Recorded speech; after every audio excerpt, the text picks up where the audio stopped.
Very good morning. We'll continue where we left out in the last class. We are discussing module 5 in that enumeration. I'll share the screen.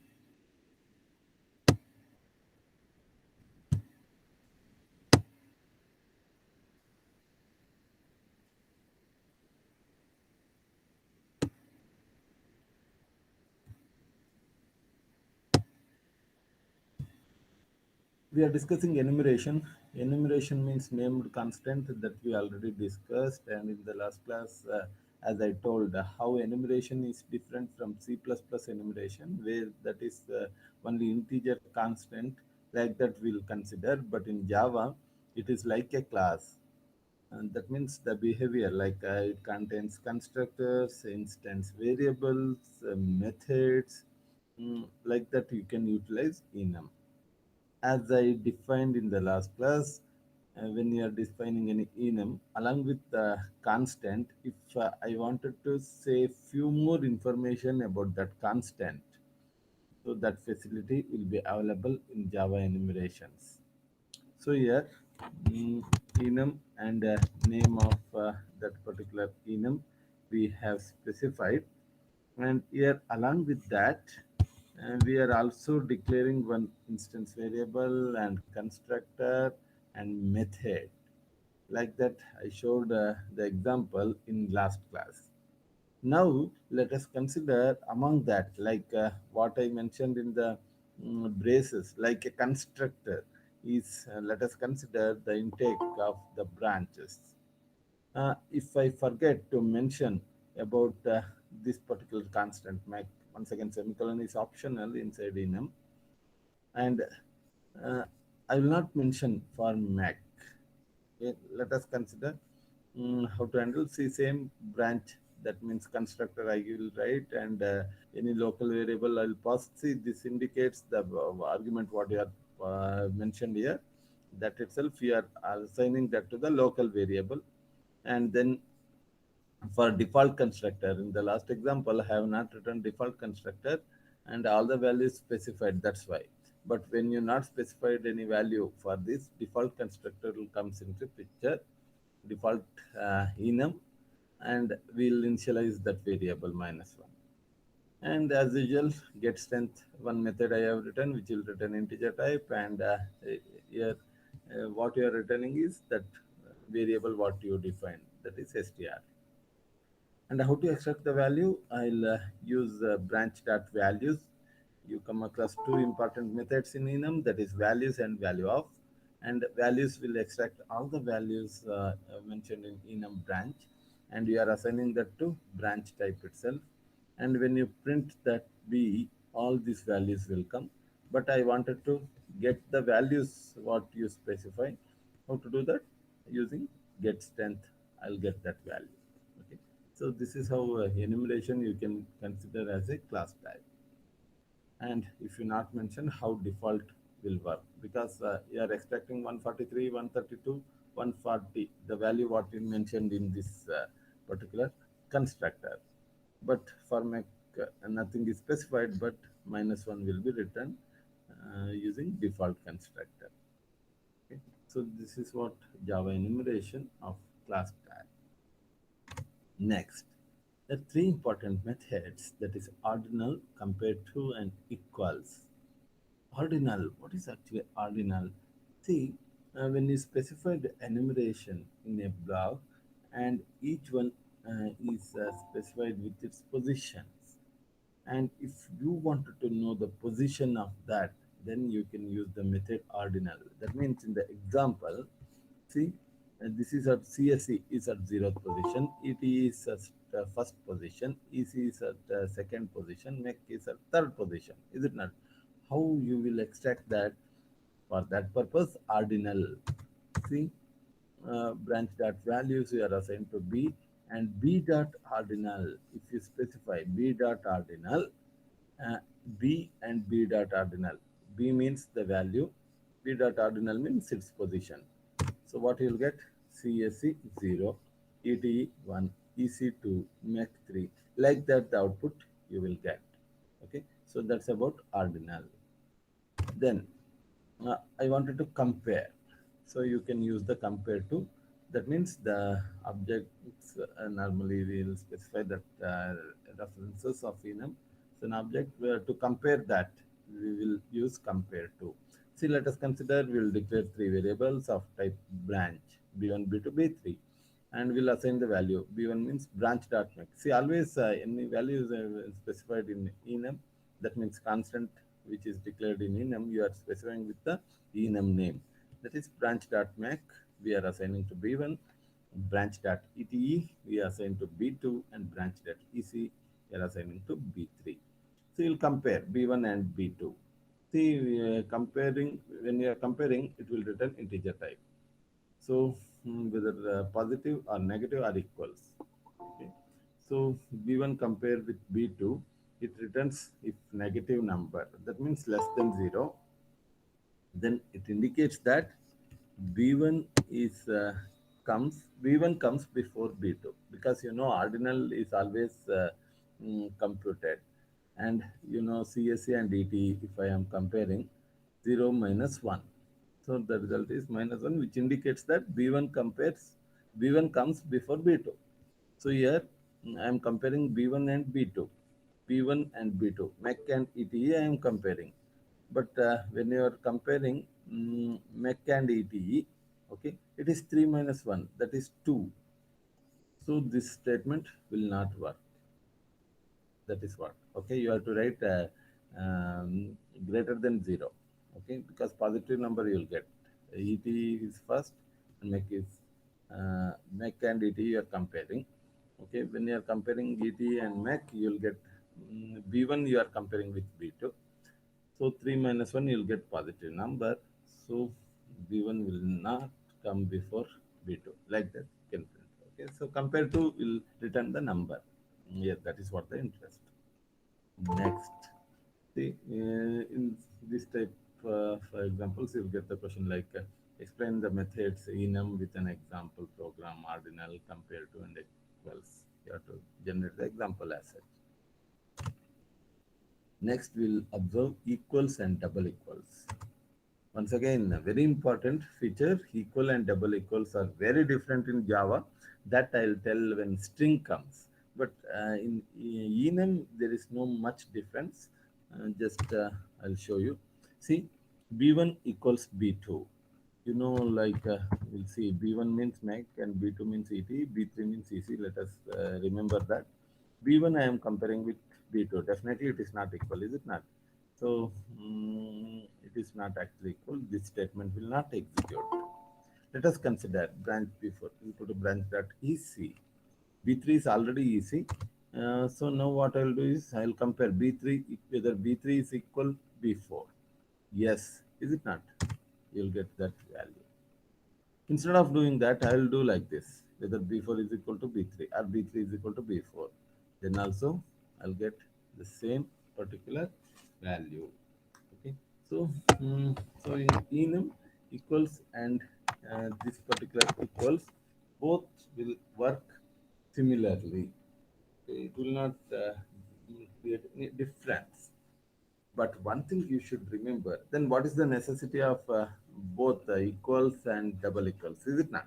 If both are doing the same job means, what is the need of writing both?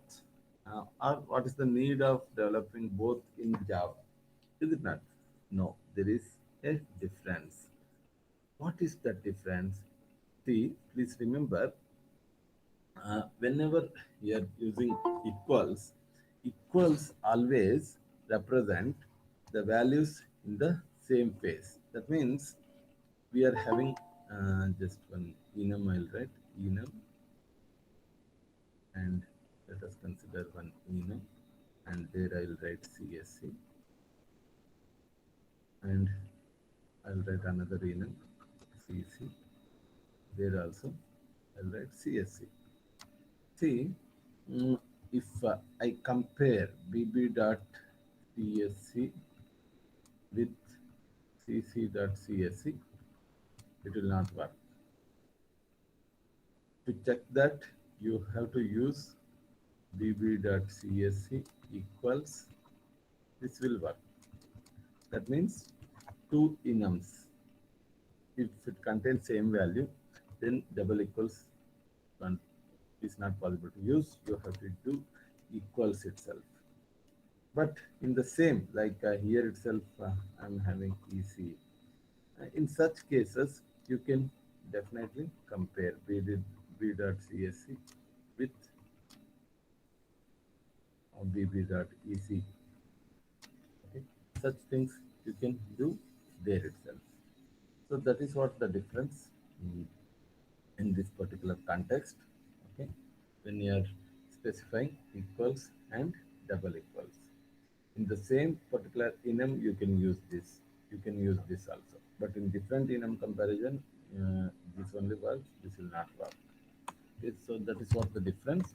Anyway, in common places, you can use both.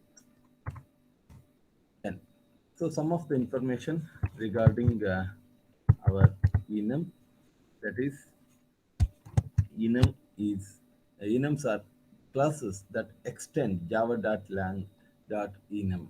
Okay, java.lang.enum. Enum is built-in class. Okay, from that all the enums are extended. Next, each declared value is an instance of the enum. So whatever you write directly, you can use because these are considered as instance of enum. So enum values are public, static, and final. So by public, you can use anywhere, is it not? And static, without creating any object, you are referring that. And final, it is not possible to change that. It is like it is a constant. So that's why that word final. And as I told, enums can be compared with double equals or equals. Both are possible. And several methods are there: ordinal, compare to, and value of. Is it not? Values like that. Many methods are available in enum. So that's about enum. Next, we'll see very important one particular concept, that is wrappers. You know wrapper, um, chocolate wrapper, and all particular gift items are with wrappers. Is it not? Any particular wrapper, what you are specifying, okay, it is to cover the object. Is it not? And not only covering, and it should look attractive. Both the things are there about the wrappers. So here, in Java also, we are having wrappers. What you wanted to cover in Java. So that's what the definition of wrappers. See, we know primitive type. What all are the primitive type we know? That is int we know, short, byte, long, float, double, like that. We are having boolean even. Like that, we are having different primitive type. But uh, you already familiar that Java is purely object-oriented language, is it not? In Java, without object, nothing will be there. Like that, we are defining, is it not? When you are defining all these things, okay, and everything you have to visualize as an object, is it not? But the problem is about the data type. We are observing, oh, in short, but like that primitive data we are handling, is it not? Is it possible to wrap that so that it turns into an object? Okay, so visualizing primitive data type into an object, that is what wrapper. How this takes place? See, observe here.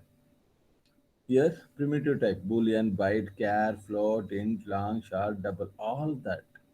See, here I wrapped that.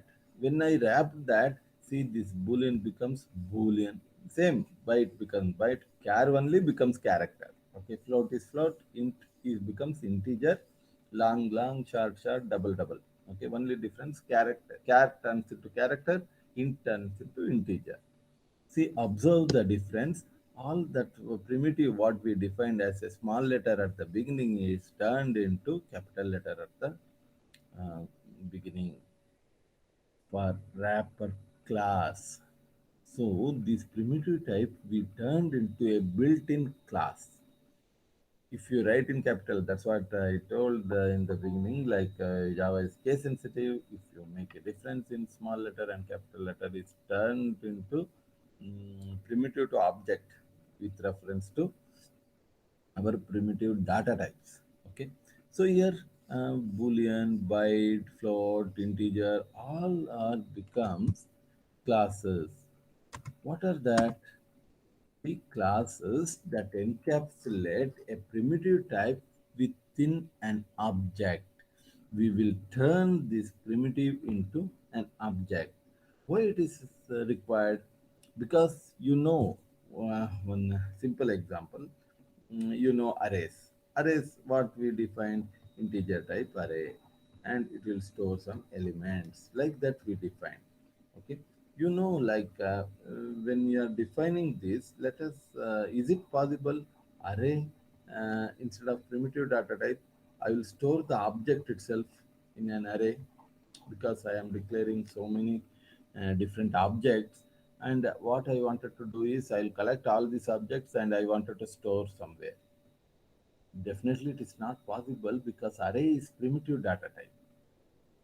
So there is a concept anyway, even though it is not in your specified syllabus. Always remember, you can store objects also. When you are storing the object, it is called collection class. Okay, there are very different facilities are available to store an object. Okay, because Java visualizes everything as an object, definitely there should be a facility to store the objects, is it not? There comes the concept collection class. So as a beginning, we define every data type into objects. Okay, because like when you specified any primitive type into classes, definitely you can create object of type. See, you can create now boolean b is equal to new boolean, like that you can create object. Now b is object of type boolean, like that integer ob is equal to new integer. I'll create an object, see some number I'll pass. So ob is an object of type integer. Now, see the difference. Just I'm showing here. See, 100 is a primitive data type. Like int a is equal to 100. So what I'll do, I'll pass this 100 into one constructor of type integer. When integer is turned into a class, it is having constructor also, is it not? See, I'll pass this primitive type into the constructor of integer like this. So now what is actually OB? OB is also 100 itself, but there is a difference. A means 100, OB also means 100, but A is primitive type, OB is object type, object of type integer class. Okay, see, everything what you defined in primitive, you can use that in our object type, that is class type. Okay, so that's what if you wanted to store, because when you wanted to store this primitive type into a collection, you have to convert that into object. Okay, and if you are not interested, you wanted to convert object into primitive, that is also possible. See, for example, uh, ob is an object of type integer. On that, I'll invoke one method, int value. Int value is a built-in method. Like that, you are having float value, double value, like that, which will convert. Because ob is integer type, I know. That's why I am applying this int value. So it will convert this into integer type itself. Now I will get 100. I converted this object into primitive type. This is converting primitive into object. This method is to convert object into primitive type. Okay. So that's what about wrapper class. You're not uh, mm, study in detail about wrappers. Just an overview is specified, because you in this particular unit, many things they are just briefing the idea, not in detail. Okay, only strings we are discussing in detail. Here, just an overview why wrapper. Okay, and wrapper is actually associated with another concept, auto boxing and unboxing. Okay, because if I earlier we used to apply the methods, now directly like int I, if you assign to this ob, you are assigning directly to I, then automatically it will convert. Okay, that particular concept is called auto boxing. And like that reverse, primitive object into primitive, like that primitive into object. Okay, both the things are possible. This particular concept is called unboxing. That means object you converted into primitive type, that is unboxing. And when you are converting your any primitive to object, it is called autoboxing. Okay. So because you will put this primitive into box, that's why it is auto box. And you are removing that. That's unboxing. That means object status you are converting into primitive type. So that's about the particular concept of wrappers. Very interesting topic actually. Primitive type you are converting into object because Java visualizes everything as an object. When it visualizes everything as an object, okay, so definitely mm, some particular process is required. So this is what we mentioned here. So here, what I specified, character, boolean, double float, all uh, are the particular conversion of primitive into wrapper class. So this is what we learned, that is enumeration in Java and wrapper class. Okay, both the things we studied. Now, after discussing this, okay, after discussing this particular part, our next discussion is about another concept that comes in our module 5, because I already showed this, like we are discussing so many things, the enumeration and type wrappers, and after that, very important is IO operation. IO operation, that is reading from the keyboard and displaying the output, both comes with IO. And earlier, as a beginner, we always postpone in Java reading from the keyboard and reading from the keyboard. Okay, writing is always there, but reading we will postpone because Java works this with IO package. It will not be available in default. Okay, in Java lang, we are not having any operation as such. That's why we'll postpone. Once you study all the packages, then you will study IO. Okay, but still now we are having advanced scanner which immediately reads according to the requirement from the keyboard. All these facilities are there, but still in this particular unit you will study the traditional method of IO, because IO concept is like this. See, Java, IO means it is stream. Stream means what? Stream means like this. When you specify the stream, see, it looks like this. Here, source, stream of flow of the data.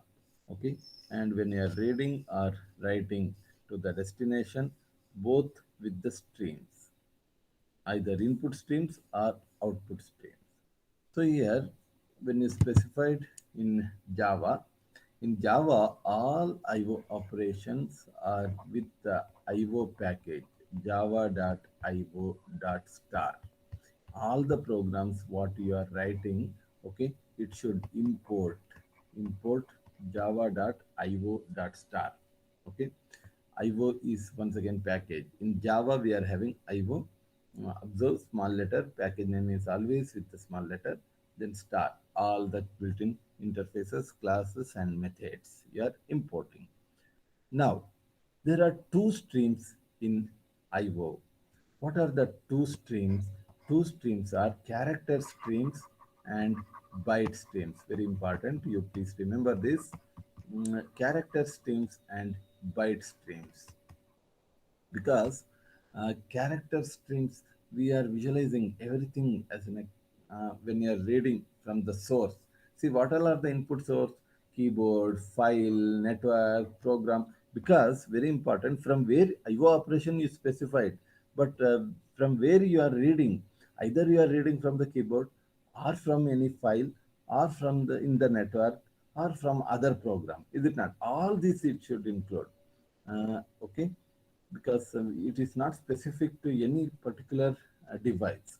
Like that, output, where you are giving the output console, you are storing in some other file, you are putting that output in the network, or you are passing the information to other program. Okay, so like that, output stream. So here are two types of streams, that is character streams and byte streams. And 8 bits together will pass, and each character will pass because Java supports Unicode character that you already know. That's why they specified this character streams. Now, byte stream, when you specified, there are two types in there. What are that? Input stream and output stream. Okay, both the things, input stream and output stream, is with respect to byte stream. Like that, in character stream we are having two abstract classes, that is reader and writer. You please remember, we are classified IO into two types, that is character streams and byte streams. And both these character streams and byte streams contains abstract classes. What are that? Character streams contains reader and writer. Byte streams contain input stream and output stream. Okay, both these are abstract classes of in the hierarchy. Okay, abstract classes in the hierarchy, and all these particular methods, reader, writer, or input stream and output stream, contains the method that is read and write. Okay, both, and these character streams as well as byte streams are having a method read and write. In these abstract classes, they defined this method read and write. In both reader and writer also it is available. Input and output stream also it is available. Okay. So overall classification is like this. IO is divided into character streams and byte streams. In character streams, reader and writer abstract classes, and in byte streams, IO input stream and output streams are abstract classes. Okay. Both are having a method read and write. And just when you are along with that, very important one more concept, that is predefined streams.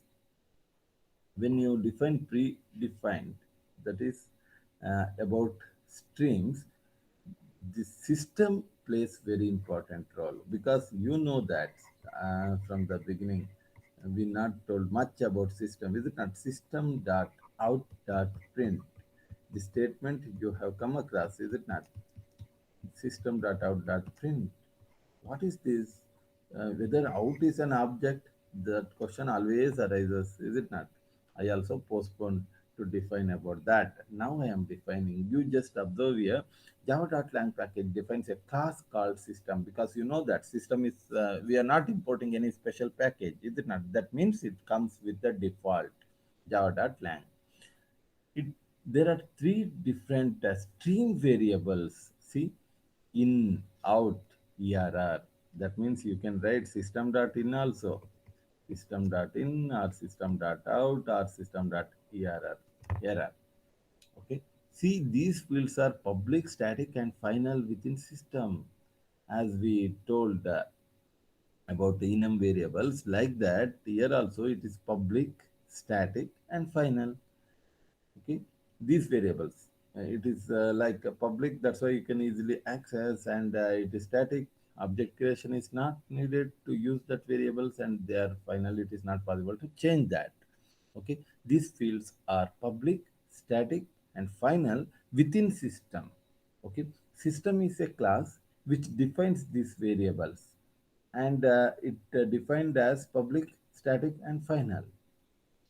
They can be used by any other part of the program and without reference to a specific system object.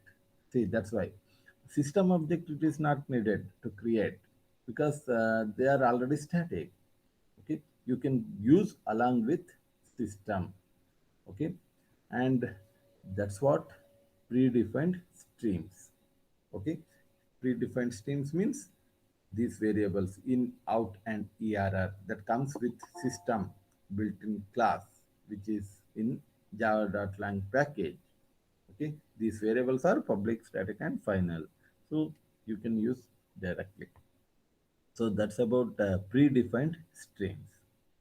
And here, just one example, we'll see how to read a characters from the keyboard.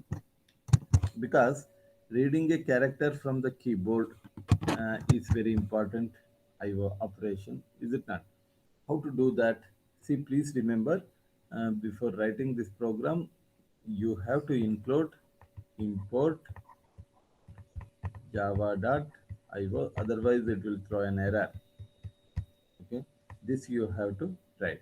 Then public static void main. See, there also I am writing instead of try catch, because whenever you are operating with this, it should be with the try catch block, and this main should represent throws IO exception, because you are performing IO operation. The chances are there it may throw the IO exception. Okay, that's why explicitly you are writing that. Okay, there is a class in IO that is reader. As I told, reader and writer are abstract classes. In detail, buffered reader is actually inherited from reader. So buffered reader, see the syntax: buffered reader, new buffered reader. It takes the argument new input stream reader. Okay, because directly it is not possible to use system.in. You have to apply input stream reader their system.in. See, buffered reader in that new input stream reader in that system.in. Okay, then using that object you are invoking read method. Okay, and it should return, because whenever you are applying read method, it will return string. So you are typecasting that to char, and you are assigning to character variable, and you are printing that. And some condition should be there to stop, is it not? So you are reading all the characters. If any particular character you can fix, if q comes, okay, you will come out. Otherwise it will continue to read the character from the particular console. Okay, so this is how to read the characters, reading a character. Same thing if you change to string. See the difference? In place of char, I defined string. Same, there is no difference in, you have to import IO package. IO package importing is mandatory and throws IO exception. Instead of char, you declare string. Other things are common: buffered reader, new input stream reader in that system. That is common. But instead of read, you have to write read line. Okay, you have to write a read line. This typecasting is not needed because C is already string type. Okay, this is not needed. And after that you just print, and some particular text you can give. If a string equals stop, then you will come out. Okay, whenever you are reading all the particular string one by one, and if stop comes, it will come out. Okay, so this is how to convert reading the character and reading strings. Okay, so this is what about reading the characters from the keyboard. Okay, very important. Even the scanner, but if some particular package, if they are not providing scanner, then how to handle that you should know. It is not just deprecated, okay, and removed from the Java install packages. No, it's not like that. Okay, in some particular context, okay, when you are reading the stream from the network, okay, scanner will not help. Okay, so that's why you should know this buffered reader. In that buffered reader with new input stream in that system.in. Okay, how the stream is converted into the character, and using that object you are applying read method. Read to extract the characters, and read line, okay, at a time, string you are reading at a time. Okay, so this is what, and in detail about IO operation we'll discuss once again in next class. Thank you. Have a good day.